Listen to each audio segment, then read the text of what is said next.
బులెటిన్లో మరో breaking news చూస్తున్నాం. తిరుపతిలో పోలీసులు ముమ్మర తనిఖీలు చేపట్టారు.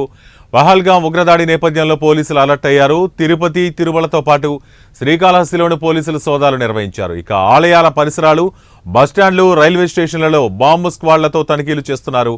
తిరుమలలోని విశ్రాంతి భవనాలు, పార్కింగ్లోనూ సోదాలు చేస్తున్నారు.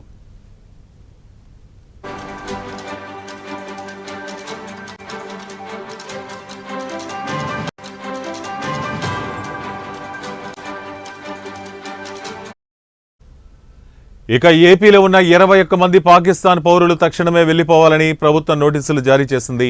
ఇవాళ సాయంత్రంలోగా 15 మంది పాకిస్తాన్ పౌరులు ఏపీని విడిచి వెళ్లిపోతున్నారు. అత్యవసర వైద్య సేవల కోసం మెడికల్ వీసా మీద వచ్చిన మిగతా 6 ఎల్లుండిలోగా వెళ్లిపోనున్నారు. ఇక పహల్గాం ఉగ్రదాడితో పాకిస్తాన్ పౌరులకు జారీ చేసిన వీసాలను కేంద్ర ప్రభుత్వం రద్దు చేసింది. కేంద్ర ప్రభుత్వ ఆదేశాలతో రాష్ట్ర ప్రభుత్వం చర్యలు చేపట్టింది.